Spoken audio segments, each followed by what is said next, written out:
Anak-anakku kabeh Puntadewa Bratasena Permadi lan sira kembar kula wonten pangandika ingkang dawuh Ibu. Ana dawuh ngopo Babu Kunti? Kula nuwun wonten pangandika wonten dawuh Ibu.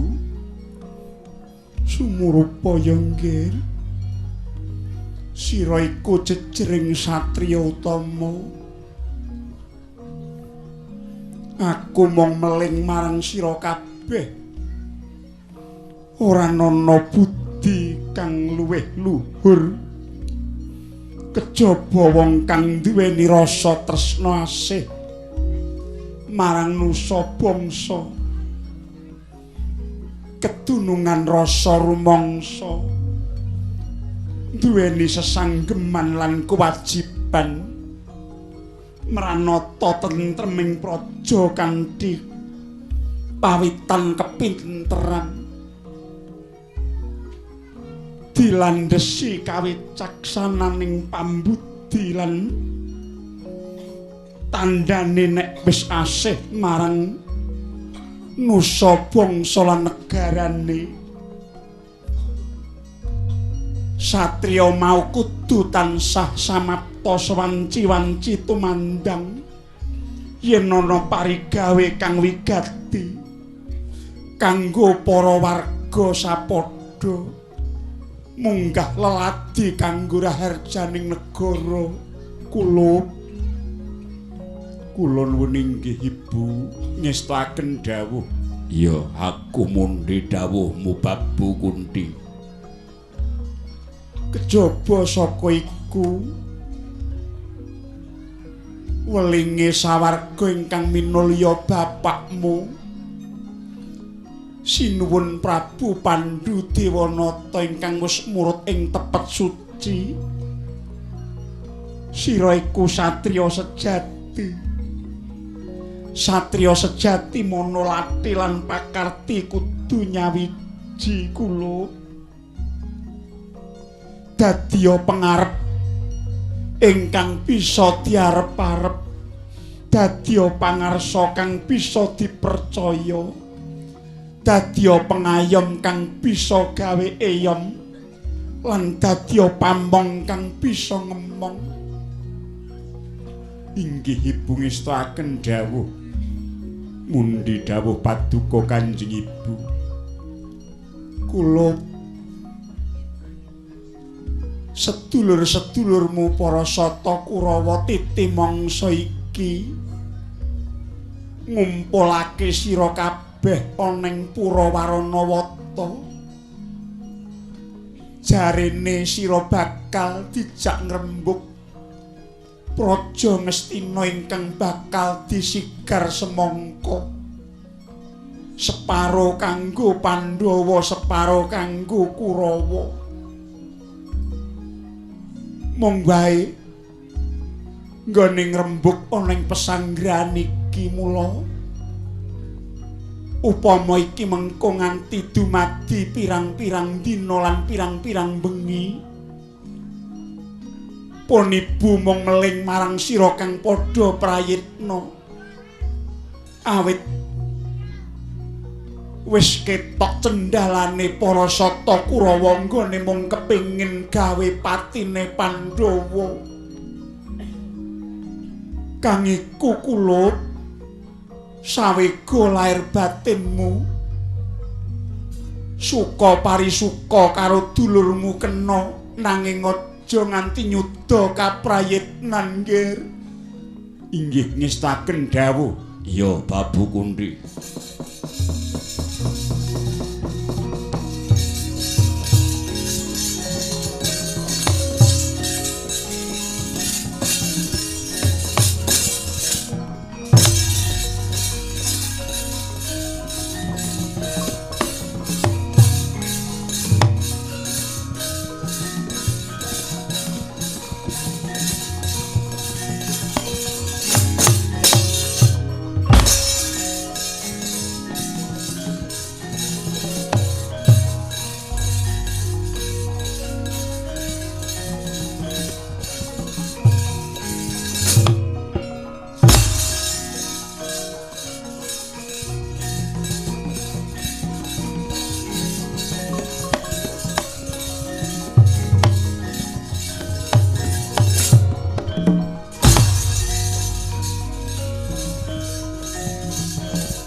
wenging priya mangu kong kandhuan rimang lirlena tanpa kanin yen tan tulusa mangkutyah utama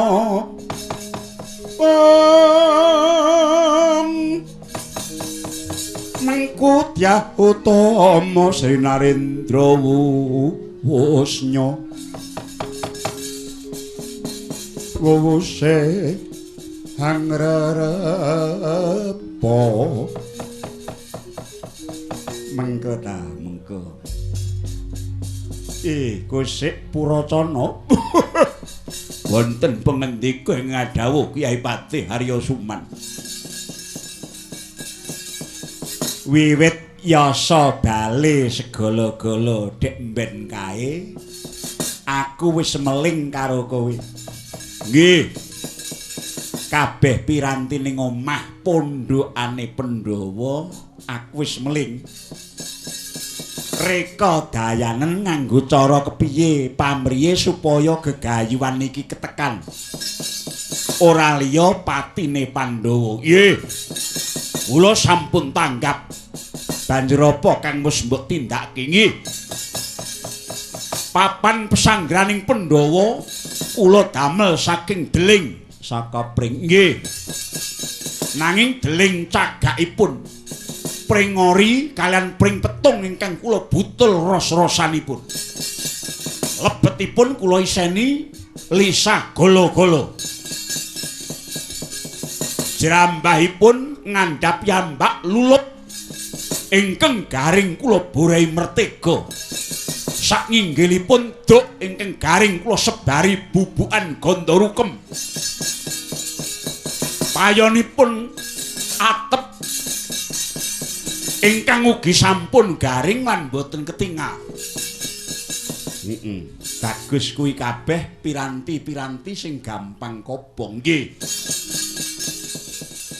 ning aja nganti kleru sing digawe kaya ngono ki mung sentonge Pandhawa nggih engko kleru nggonku barang mbok ngonokke mboten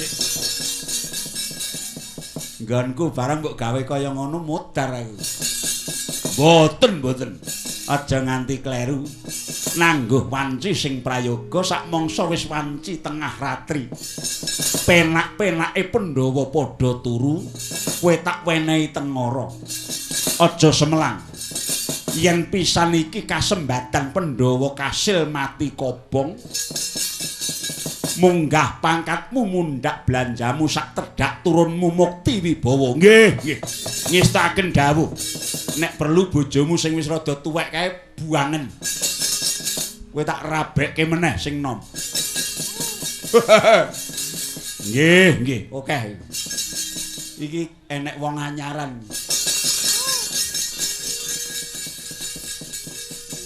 aja semelang nggih mangke gampil menawi sampun kelamban tindakno dina iki ngestaken dawuh lang-lang ramyan ingkang sasangka kumenyar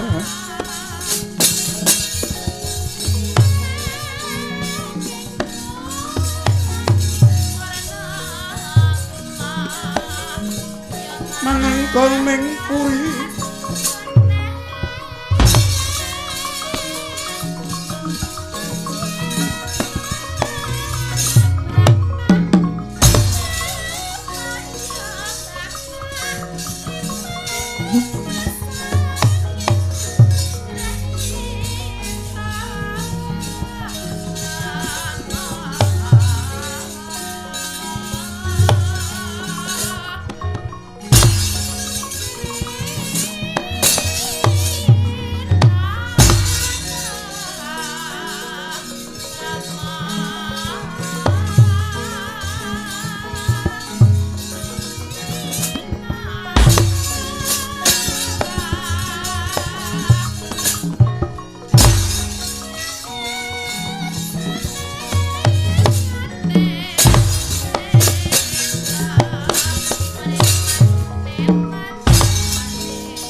nalika samana wis madya ratri wancine.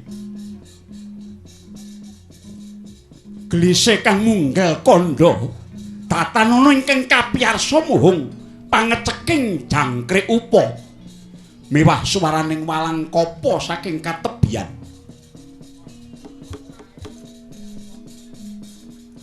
Kawis tingal para Pandhawa ing mangke wis nindra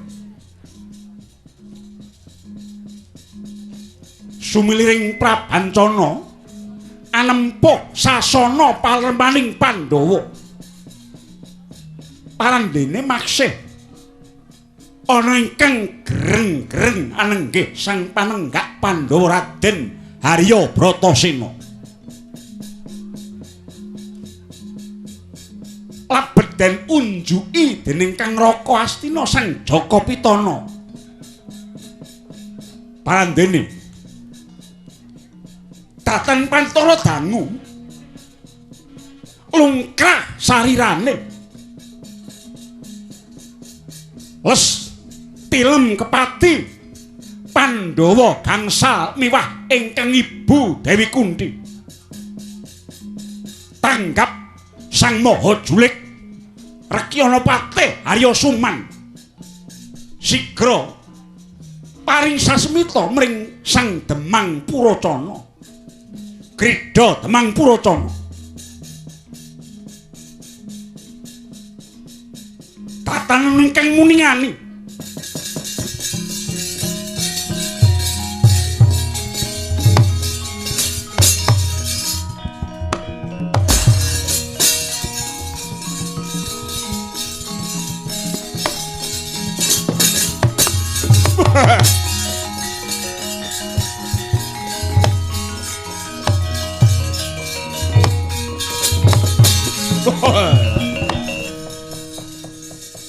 mudar tenan kowe Pandhawa besok ngenteni apa parat. Kowe dadi klilipe Sata Kurawa. Sambata wong pamulanang sing wis ana kuburan. Ing kene marganing patimu.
rambutku sing kencet. Kang Prayitna kulup.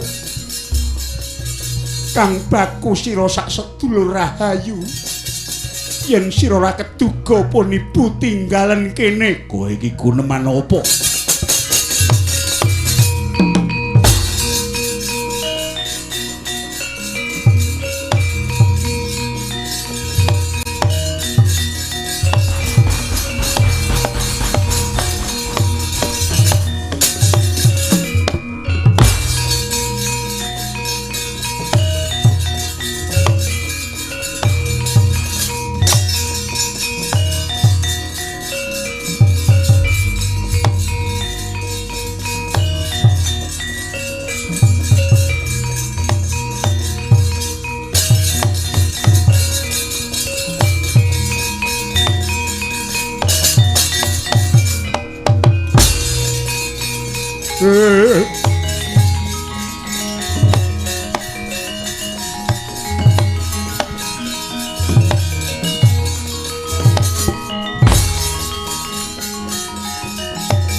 Semareka den prayekna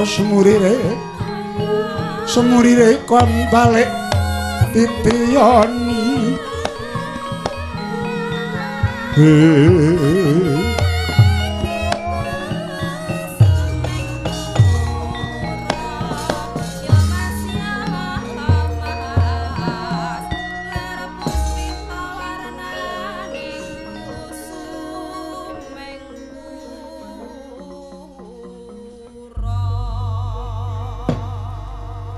Semareka den prayekna semurire kambalik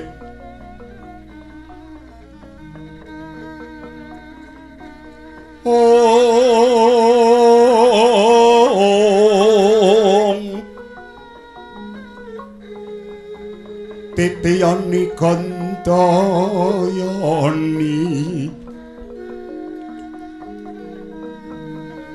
Trisa Nyapurnama Siti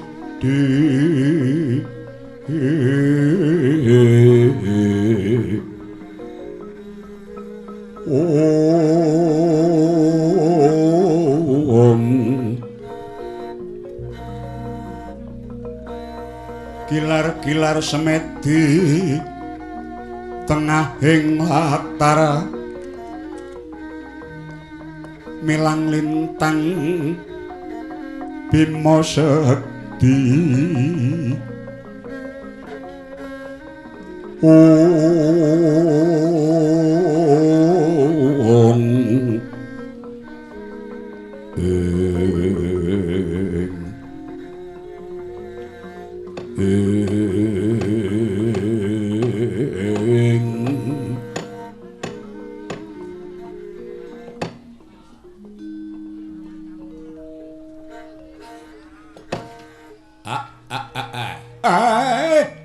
mbegegek ugeg mbah Sadulita.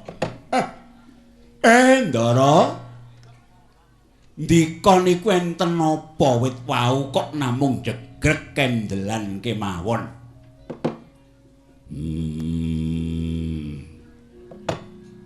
Depol Semar rasaku tumlawung mung tansah kepi-kepi kelingan lelakon jaman semono. Lelampan menapa? Nalika Pandhawa meh wae mati kobong ana ing dale golo-golo. Niku to. Rasaku pingget nganti sak yahene. Pangangen-angenku isih nglambrang ya gene ngatasé Sata Kurawa dulurku dhewe. Parandene mentala nalare kaya kewan. Tekadku wis gambuh, setyaku wis gilik. Reh ning nyatane Pandhawa kalih saka bebaya geni. Aku kepengin jumangkah nglabrak wong Kurawa. Nuwun sewu. Ndika niku kok kaya bayi wingi sore. Sampeyan niku pun diwasa. Diwasa sekabehe nggih njaba nggih jerone. Awit ndika pun kulina didadar kalih lelakon sing awrat. Ngeten nggih. Nek ndika niku mengke mung ajeng gawe kisra sampeyan ajeng males sampeyan mboten entuk napa-napa ora wurung sampeyan mung malah diguyu kalih jagat niki ngaten nggih Gus ndika niki tinitah dadi satriya sing kula mong lah mongko wiwit kula tinitah dadi Semar ngemong mbah-mbah sampeyan nganti sakniki-niki mboten wonten leluhur ndika sing singlar saka kautaman niku mboten wonten.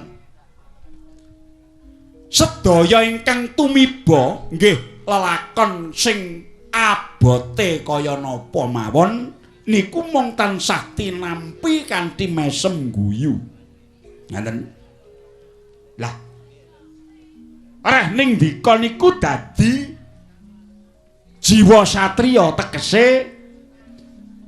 panjenengan kedah bisa njaga kaendaning urip sing kebak rasa asih lan kebak rasa tresna. Wibawa panjenengan nggih niku sandangan dika. Setya kalian jujur nggih niku penganggen sampeyan. Teguhing jiwa sampeyan nggih niku kraton panjenengan sing sejati. Nah, sing kula aturke kabeh niki wujud kesugihaning batin. Mila wong biyen niku rak meling. Wong kuna biyen gawe tembung aja angkuh mundhak oleh mungsuh. Becik sing grapyak sugih sanak aja cidra mundhak ora dipercaya. Becik sing tetep akeh sing padha nganggep.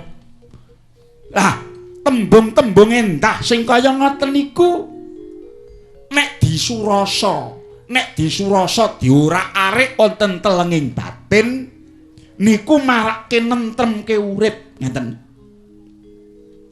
Lah nuwun sewu nek watak culika wong cendhala kaya Sata Kurawa ngoten nika pancen uripe pun ditrungku dening nafsu.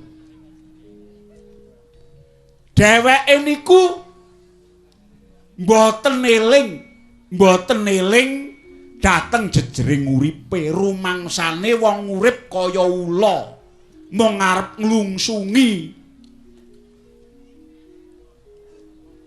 Sing diburu mung suwarganing raga lan pangalembana. Mila nuwun sewu. Sakniki-niki pun arang-arang pangareping para kawula negara Ngastina sing ngambek berbudi bawa laksana niku pun boten enten. Akeh-akeh mung padha golek wibawa ning sejatine mboten duwe kawibawan. Ngastina niku nggene wong pinter guneman ning tanpa enten kanyatan.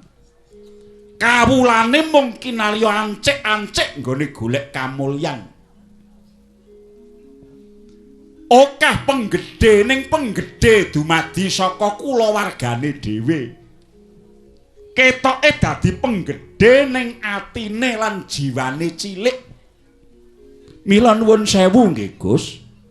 Ngastina niku kukume pun boten adil.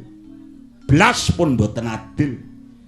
Jati dirine pun dodoyong kabeh.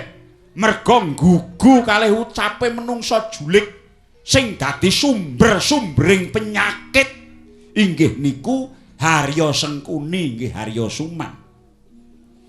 Wah. Ya perkara iki ingkang bakal tak tanjihake menyang negara Ngastina. Ya gene lelakon sing ora adil iki kudu ndatak tumiba marang Pandhawa. Tujune aku isih diayomi karo sing gawe urip. Satemah aku Babu Kunthi lan kabeh dulur-dulurku kalih saka bebaya geni. Nggih. Sakniki mang trima luwih dhisik, mang trima riyin. Mangke salah satunggiling wanci wawadi menika tetep badhe kawiyak. Nanging banjur apa ingkang kudu tak tindakake Semar? Kula tak matur nggih. Wiwit sakniki Ngastina pun goreh. Kula pun maca saking kahanan, Ngastina sakniki pun panas. Ngastina sakniki pun boten tentrem. Merga kudune sing duwe negari niku ndika sak sedulur. Parandene digawe kaya ngeten lelakone. Sakniki mang trima luwih dhisik. Ngastina sakniki sorot kekuwunge pun layu. Pernatane pun remuk rempu. Ucape padha mboten kenek digugu. Drenging karep mung do nuruti nepsu, mboten wigih, mboten mangu-mangu, do nginger pernatan sing baku, nerak hukum sing marsaka utamaning laku, pamriye mung supaya bisa urip mubra-mubru. Mula Ngastina nika nyolong bondo negara pun dianggep mboten saru. Nek dielikke ngajak padu, cangkeme pecuca-pecucu do mangan bondo malingan wetenge nganti mlentu. Bareng konangan dihukum 15 tahun ning lagi 3 minggu pun metu. Merga Ngastina niku enten jeksa negara sing cangkeme kaya asu. Niku dadi urip teng negara Ngastina niku pun mboten enten adil. Blas pun mboten enten adil. Kabeh kena dingaриnger, kabeh kena disranani nganggo bondo, dituku nganggo dhuwit. Mila nek sampeyan trima niki mengke kahanan sing ajeng ngelikke. Nyat langening kalayan aklar pandamun cartinon lir kekonang tinon lir kekonang surem sorotetan padang kasolan pajaring purnaming kekono dasare mangsa kadika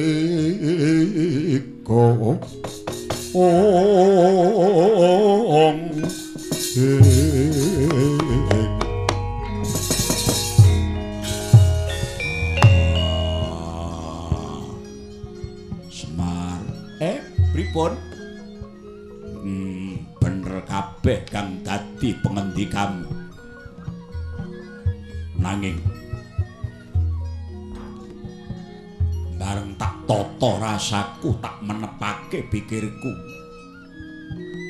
tinemune aku kepengin sowan marang ngersane Adipati Dastarata. Ajeng napa sampeyan mriku ajeng napa? Aku ora kepengin gawe geger ana Ngastina nanging aku mung kepengin sungkem marang wakku Adipati Dastarata merga iku dadi wakile wong tuaku. Bapakku Pandhu kang wis nyuwarga. Nggih, nek pun ngoten mbok menawa kabar sumebar pawarta rata yen dikira Pandhawa wis mati kobong. Mongko sejatine Pandhawa isih urip. Mula aku mundhut penemumu Kiai Semar. Nggih, nek ngoten monggo. Sing baku niat dika tulus ajeng sungkem wong tuwa lan nuduhke yen Pandhawa sejatine mboten mati. Awat-awat ana saka kaduan. Yen adoh cedhak ana yen cedhak doh ana. Nggih, sendika ngestaken dawuh.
Iris harta palwa nuting ranmu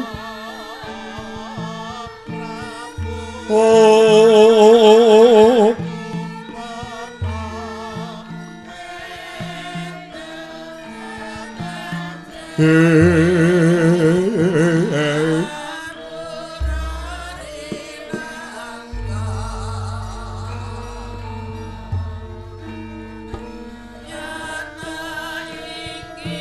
Dresing karsaning sun dening kanyut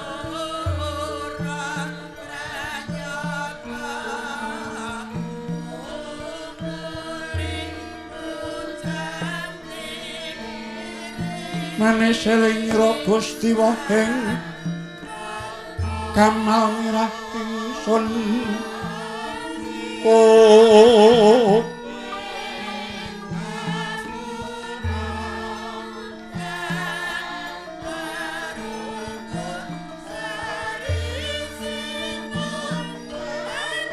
wang kamal mirah ingsun semirata ing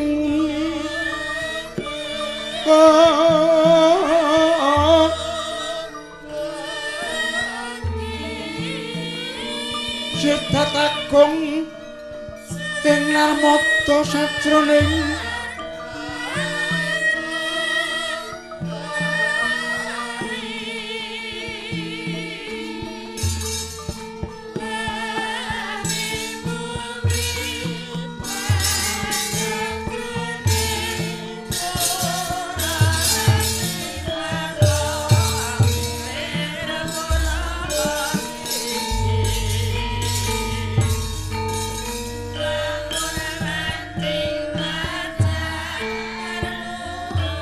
mebyar agilar-gilar Purayagung nagari Astinapura jejagang jero bebeteng kandel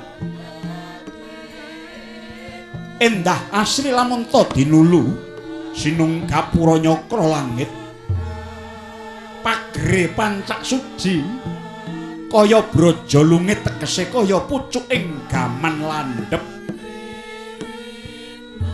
bandera rontek umbul-umbul galudak naretep mungguing taritisan sayekti maweh harjaning swasana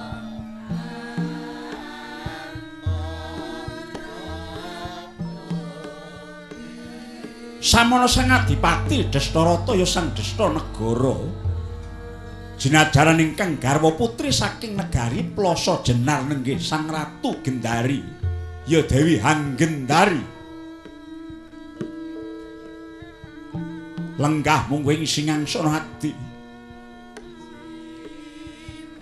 parandene maksih mangu-mangu singkel jroning penggalih apa ta darunane kang mangkono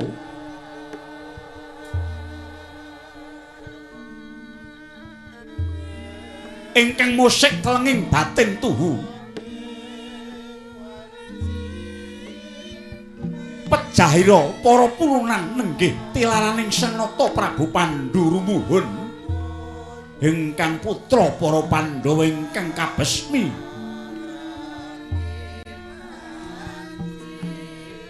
mangu-mangu gong mangarang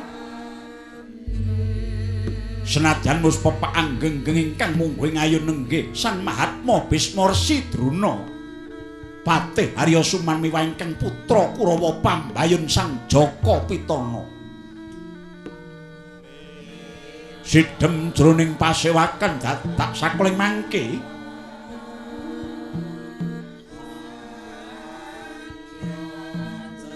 ana pratandha lamun ta Sang Adipati Arsa amedhar pangandika dadya mangkono engsek para nayaka samya mangayun oh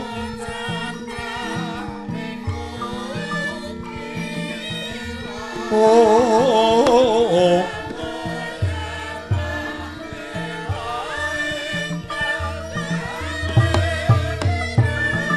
Sritinon ing pasewakan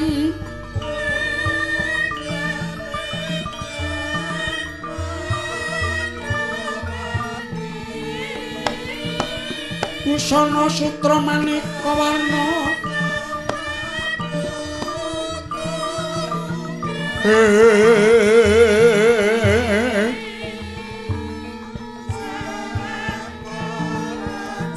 Sepak puspiteng udyana myang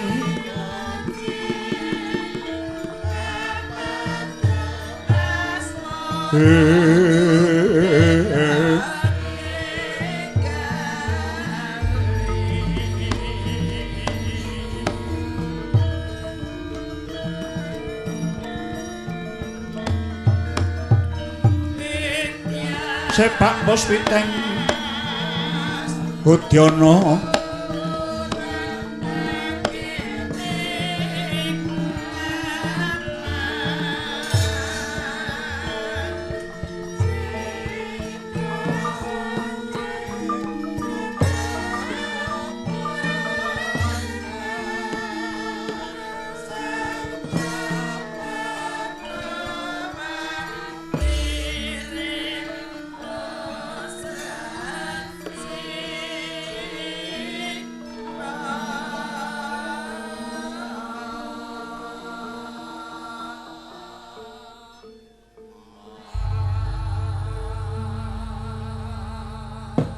katrangan panjating kilat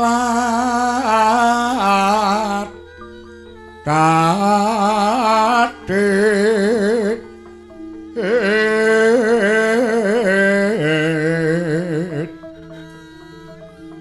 hanar nateng limut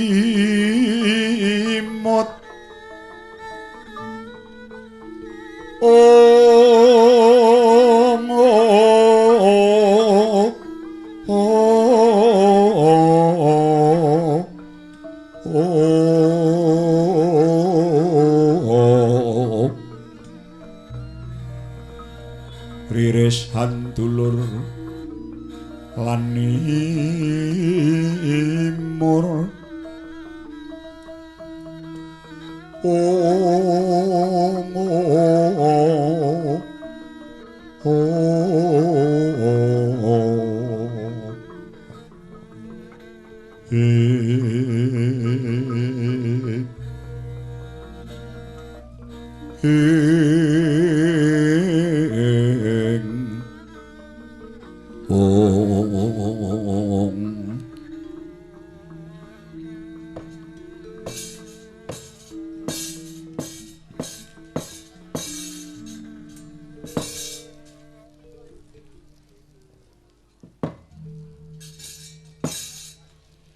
yang suksmana adilinuwe mugi hamayungi jagat Ngastina.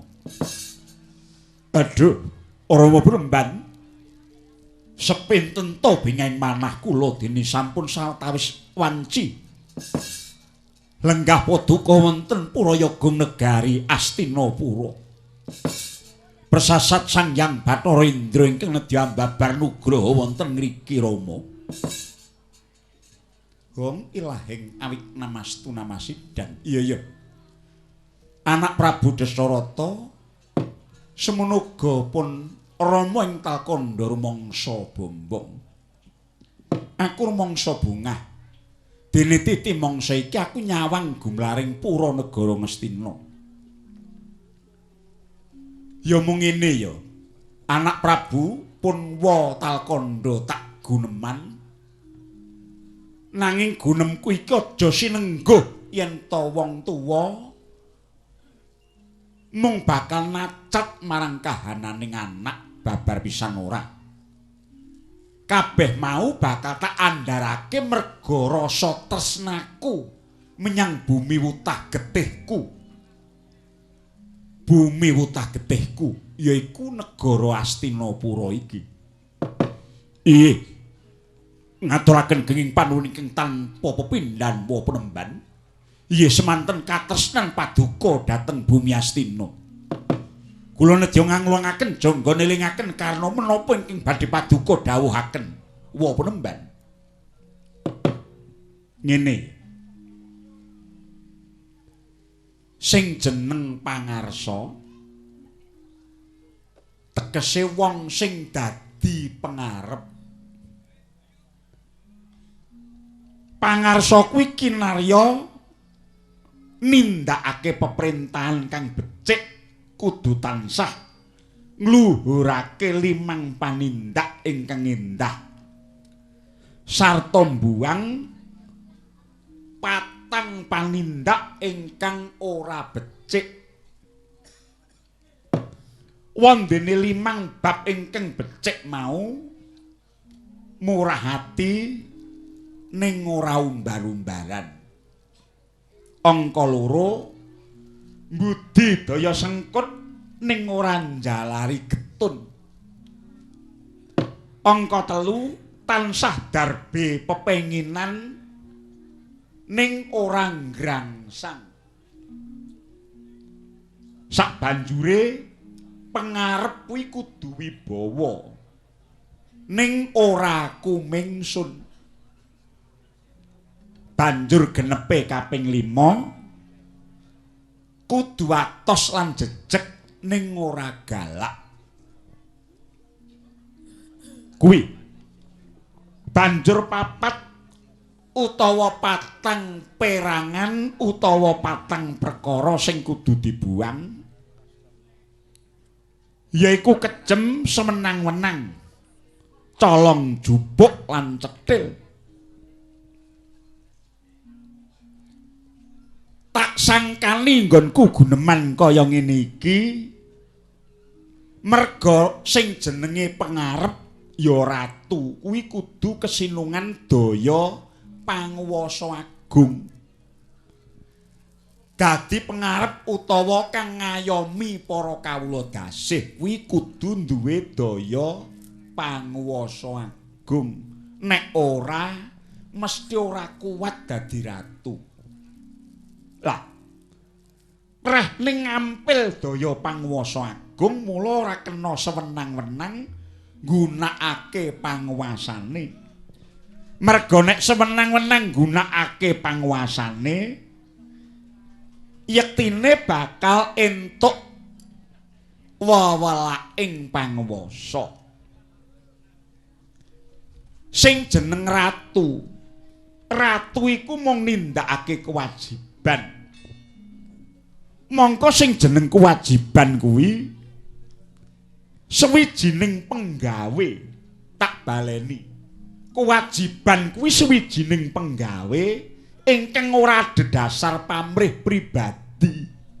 Ning mung kanggo perlune wong akeh kang tumuju marang rahayuning jagat iki. Mula sapa wae sing saguh dadi pamong, sapa wae kang saguh dadi ratu, sapa wae kang saguh dadi pangarep, ora susah nek mlarat, ora was nek kluwen, ora maras nek lagi diganjar, ora wedi menyang pati.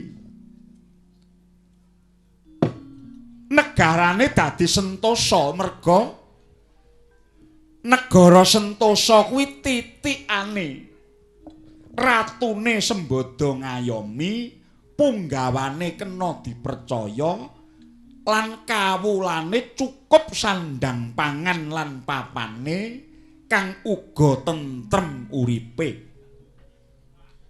Anak Prabu, kabeh mau wis ditindakake dening ratu jaman biyen lan pangareping para kawula jaman semono. Lah, tekan titi mangsa iki aku ngrasake kahanan Ngastina iki saya suwe goreh. Ngendi-endi ana Brama corah sak nggon-nggon dredah. Sikut-sikutan jegal-jegalan padha ora gathuk penemune. Ora gathuk ing penemu dadi jalaran cecongkrahan. Lah, mongko pun watal kandha iki krungu kabar. Mbuh nyatane aku kepengin krungu gunemamu. Kabar kang tak tampa jarene Jaka Pitana ya anakmu mbarep si Kurupati ya si Suyudana iki 40 dina meneh bakal mbok wisuda dadi ratu ya dadi pengayom ana negara Ngastina.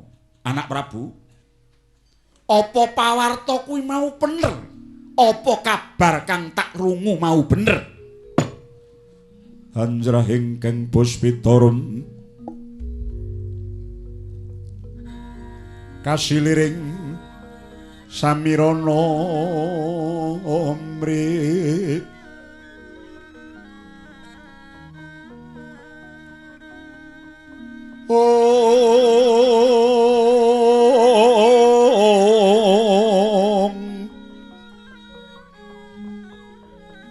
Sekar kadung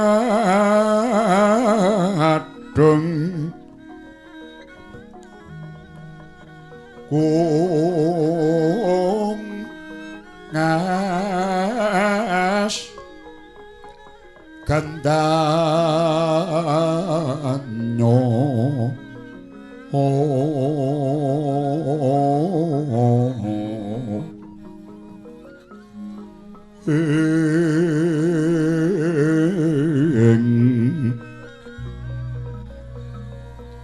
maweh raras renaning triya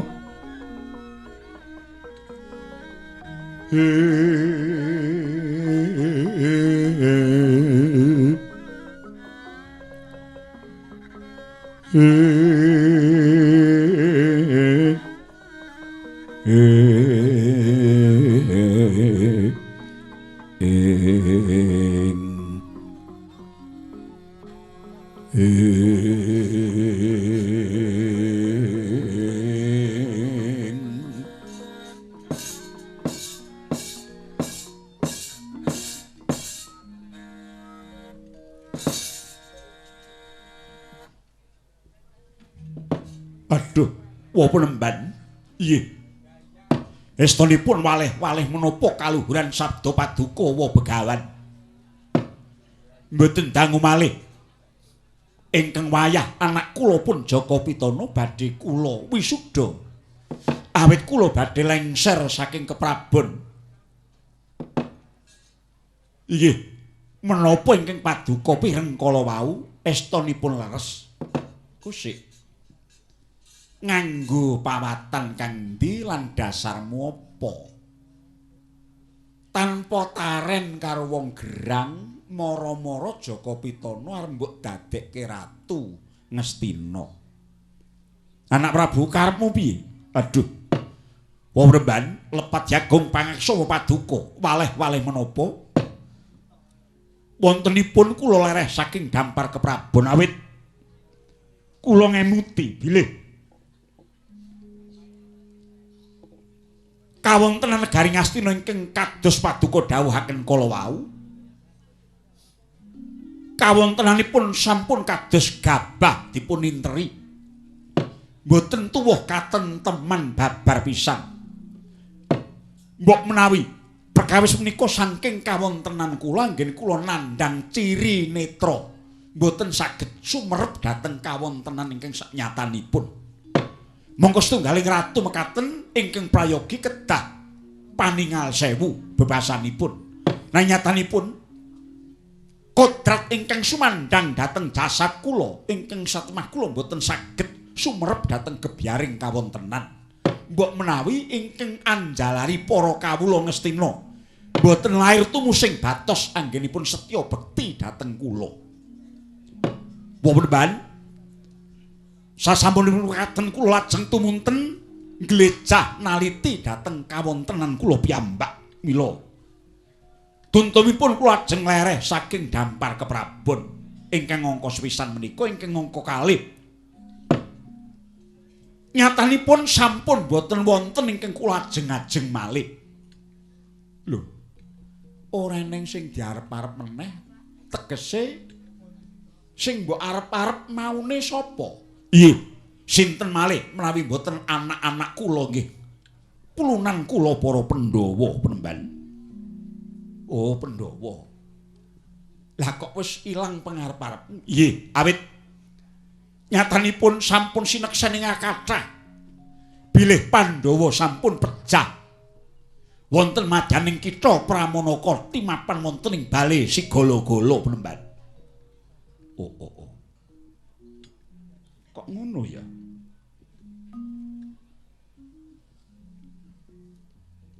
Lah sing kandha sekawit nalika semanten para Pandhawa kaliyan para Sata Kurawa sami mangun Bajranandrawina mapan wonten kitha Pramanakati ing bale Gala-gala. Dumadakan setunggaling wanci ing tengahing dalu papan palermaning Pandhawa kobar dening watu manghalat-halat. Satemah Pandhawa pejah Penemban.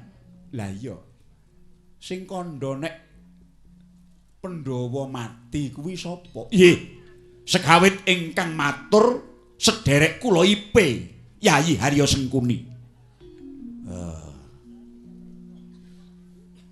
Dadi Sengkuni sing ngomong. Inggih kula. Cuman kula wonten dawuh Penemban. Bener kowe matur ngono. Inggih leres. Kok kowe kandha nek Pandhawa mati?